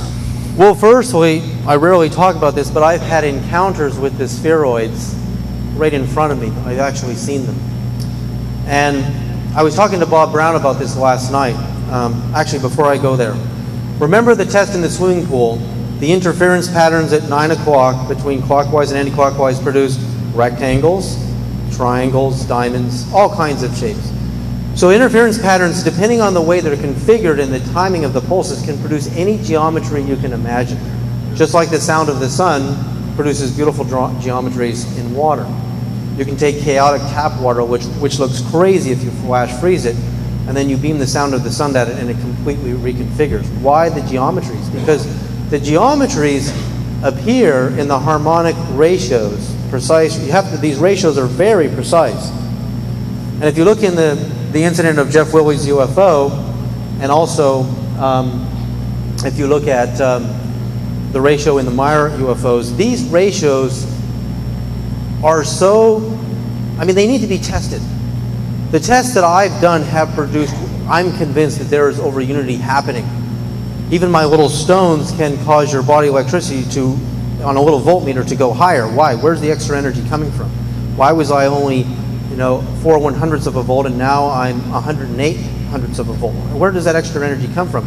It's because, in the 0 point field, to get to the 0 point field, you have to know the language of the harmonies of these codes. But interesting enough, going to the spheroids and the crop circles, I believe the crop circles are intelligent. W.C. Levengood shared his paper with me, and he's convinced there are electromagnetic waves that are coming from space somewhere. Whether they're satellites or not, he doesn't know. Whether they're ETs, he doesn't know.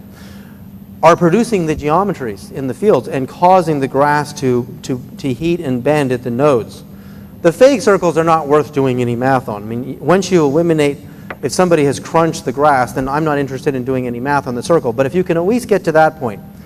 Now the little spheroid beings, and some of them are quite large, this is amazing.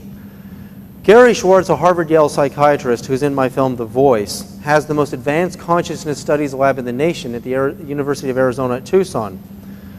And this is an amazing experience because, one night I went to bed really early, like 9 o'clock, and my wife was just talking to some very positive extraterrestrials.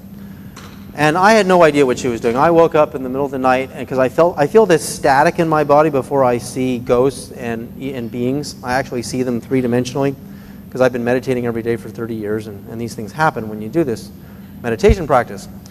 And I saw these little basketball guys, burnt orange and turquoise, and they were moving around like this, 3 of them spinning around my wife's head, and they shot through the ceiling, and I went, oh my God, man, I really saw this. And my friend Joseph Mark Cohen, a Jewish Kabbalah teacher, told me that these little spheroids in the crop circles are the Arcturians from the star system Arcturus. And I had already met them before in the same fashion. Spheres, speaking to me in perfect English, hovering in my room right in front of me. I know that sounds like science fiction. But what interests me is Gary Schwartz comes to me and he said, David, when that was in this past November, he said that same week, very shortly before that, the military came to him and had this new ultra-infrared camera.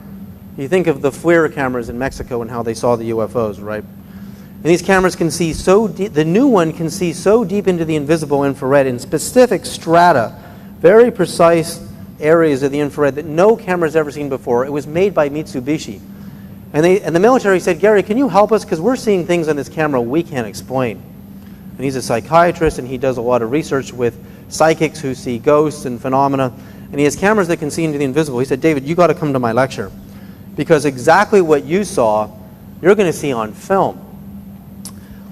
A woman who was a trance channeler who was communicating with extraterrestrials, they filmed her with this ultra $700,000 camera. And all of a sudden, not like the two-dimensional orbs you see in the digital cameras, this thing looked like a basketball. And it was moving around just like the guys I saw, woo, woo, woo, like really kind of fun, like a bee, buzzing around her head and whew, took off. Exactly as I had experienced. So I was excited about that because it was confirmation in the invisible that these spheroids exist and they are intelligent. And we've all seen, if anybody has seen the good crop circle movies, we've seen the evidence that the little orbs of light can even appear in the daytime, and they're probably making the circles. And possibly they are from Arcturus or other star systems. So that's my answer to that question. Now, Gary Schwartz And Bob and I were talking about this last night at dinner. It's very interesting that what if a lot of these consciousness researchers, which we have at Princeton University, the Global Consciousness Project, now this is really interesting. Random event generators are placed all over the planet, and for 20 years they've been testing these things, and they get precognitive signals. They got a signal on 9/11.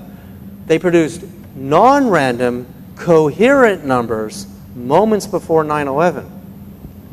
These random generators can sense the Earth's aura.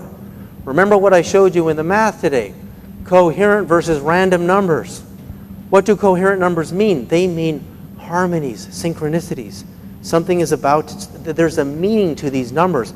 And every single time at Princeton, this is where Einstein taught. They're searching the aura of the planet. The scientists in Russia, this is mind-blowing technology. There's a new camera that can see the entire aura in 3 dimensions. It can see how much energy all of our chakras are putting out in real time, how well they're talking to each other, how well aligned they are. And this scientist has 4 PhDs at St. Petersburg Tech University in Russia, and he's telling me about these new sensors that can see the real-time universe.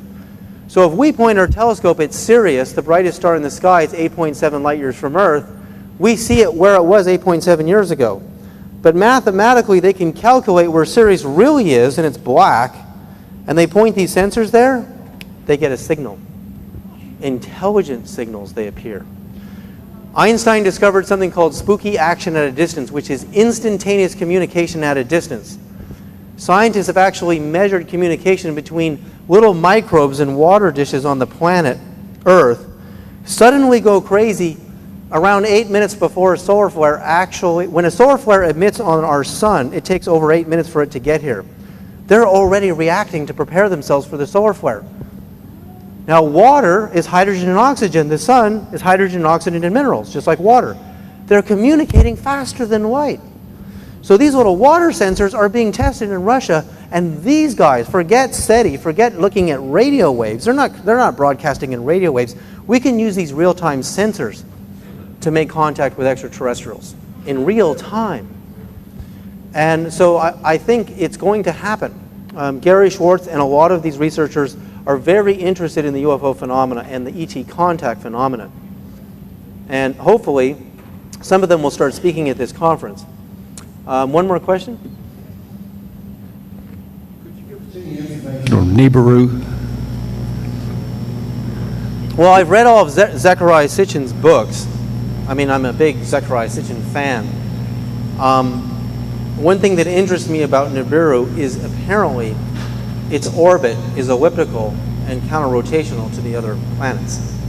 And of course that interests me because it's a differential. But I can't say, I've seen a lot of articles on NASA's own website that are pretty stunning. I follow some very interesting things there. All of a sudden, just recently, this was several months back, Earth is being bombarded by super high energy cosmic rays beyond the normal background level. And it's coming from somewhere in a place in space where they're saying there's nothing there. Or maybe there is something there they don't want us to know. All of a sudden, this extra level of cosmic energy is hitting Earth, and NASA knows this. They've never seen anything like it. So, but I'm not an expert on Nibiru, so I mean, I'm a big Zecharia Sitchin fan, really huge. So anyway, thank you everybody for attending, and